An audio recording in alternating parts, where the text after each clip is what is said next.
Tem muita gente intrigada, eu deixei essa pergunta aqui na tela, né? Sobre o Glenn, né? Porque o Glenn, ele teve um papel muito importante na liberdade do Lula, com Vaza Jato, aquela coisa toda, tal, no Intercept. Aí ele sai do Intercept. E aí, ele apareceu nas redes sociais logo depois desse episódio, criticando duramente o Alexandre de Moraes, que é o ministro que está botando para quebrar, prendendo todo mundo, toda a extrema-direita aqui no Brasil. Sim. E o Glenn passou a ser muito questionado pelos jornalistas brasileiros, até o Chico Pinheiro, né? Qual é a tua, Glenn? Né? Eu sei que você não gosta de fulanizar, de personalizar, não. Mas como é que você vê? Quer dizer, que forças que ele está representando nesse jogo, né? Que de um lado ajuda a soltar o Lula, depois faz manifestações que podem parecer até... Hoje o Glenn está sendo replicado pelos bolsonaristas. E aí algumas pessoas dizem, mas é um jogo duplo. Os bolsonaristas estão usando o Glenn para defender, entre aspas, as liberdades. E eu acho que tudo isso contribui para o que você chamou de dissonância cognitiva geral. Exatamente. Ninguém mais sabe se o Glenn está com a esquerda, se está com a direita, se está com a extrema-direita. Qual é a lógica? É um agente duplo. É uma acusação extremamente grave. Se ele tivesse coragem, a gente podia debater isso ao vivo, no 247. Ia ter 10 milhões de pessoas assistindo. Você sabe perfeitamente que eu detesto dar nomes e criar polêmicas com nomes do Brasil. Eu estou fora do Brasil há séculos, eu não conheço a maior parte dos atores e não me interessa. O meu jogo pesado é aqui, o eixo Otanistão, Eurásia.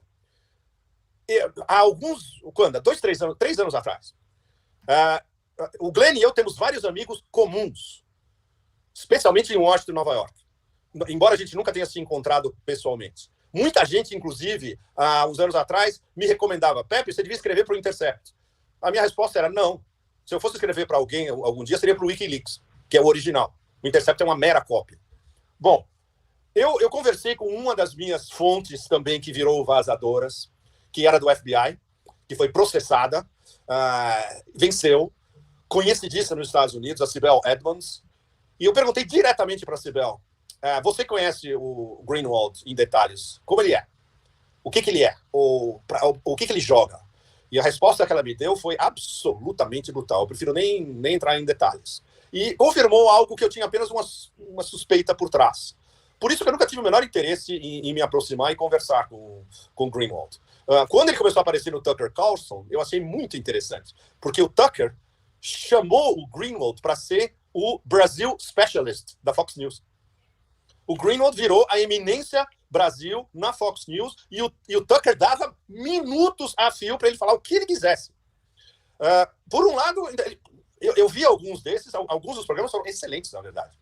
Então, é um papel extremamente ambíguo e que é absolutamente clássico na história do MI6 e da CIA, de um agente duplo com uma reputação praticamente imbatível e insofismável, mas que numa outra derrapada você percebe que jogo ele está jogando. O Glenn, inegavelmente, é um cara extremamente inteligente, preparado. Mas esse não é o ponto, Leonardo. Não, eu sei, não estou te contestando, não. Eu não estou te contestando em relação a isso, mas eu só quero dizer o seguinte, quer dizer, que eu convidei o Glenn também a vir aqui expor a posição dele, porque, de fato, contribui para a dissonância cognitiva. Totalmente. É muito complicado. E ele vira, de fato, o porta-voz do Tucker Carlson, que tem dedicado, Pepe, muito espaço ao Brasil. O que ele diz na Fox News? Sim. Que o Brasil está virando uma ditadura. O Brasil está virando uma ditadura com o ministro do Supremo Tribunal, com superpoderes, prendendo velhinhas indefesas, prendendo senhores, cidadãos de bem que só defendem a pátria contra a dominação chinesa, coisas desse tipo. Claro. E o Tucker Carlson, embora tenha essa linha em relação ao Brasil, ele também tem falas que são muito inteligentes em outros assuntos. Né? Inegavelmente. Né? Deixa eu dar um background para vocês, que é super importante. O Tucker é muito bem educado. O Tucker é old money, educação de elite, sabe pensar, sabe ser dialético, sabe pensar ao vivo, sabe improvisar, uma coisa que nenhum âncora americano consegue. Ele é o único. E por isso que ele tem uma audiência enorme. É um conservador, é um republicano tradicionalista, mas a velha guarda do Partido Republicano. Ou seja, não é neocons e não é trumpismo. O Tucker é um remanescente daqueles velhos republicanos dos anos 50, 60. Talvez 70 no máximo. Não nixonianos, né? Se a gente falar de 70. Tradicionalistas. Por exemplo, republicanos do George Bush pai. O George Bush pai, que era chefe da CIA antes de virar presidente, ele era clássico, old school, old money, bem educado, percorreu todos os degraus do sistema americano até chegar à presidência, conservador, mas não era um demente ou um psicótico como neocons em torno do Bush e como a maior parte dos trumpistas em torno do Trump. O Trump não é um psicótico em si, ele é desinformado em termos de política, tanto nacional quanto internacional. É outra história. O Tucker, ele representa, então, para uma parcela significante do eleitorado americano, o velho Partido Republicano, que era um partido relativamente confiável, de gente bem e confiável, e que não eram os loucos que queriam tacar fogo no mundo. Por exemplo, que durante a Guerra Fria, que iam conversar com a União Soviética, entre outras coisas. Entende? Ao contrário desses dementes da administração do leitor de teleprompters. Então, a audiência interna dele nos Estados Unidos é enorme.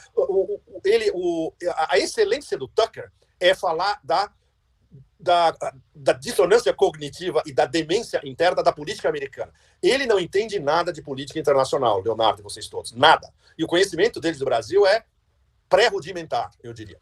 Daí o fato dele precisar se apoiar no Glenn para ter, sabe, é americano, tá lá, vive, fala a língua, etc e tal. Então, mas é um ponto de vista muito... Você não pode escapar dos cânones da Fox News.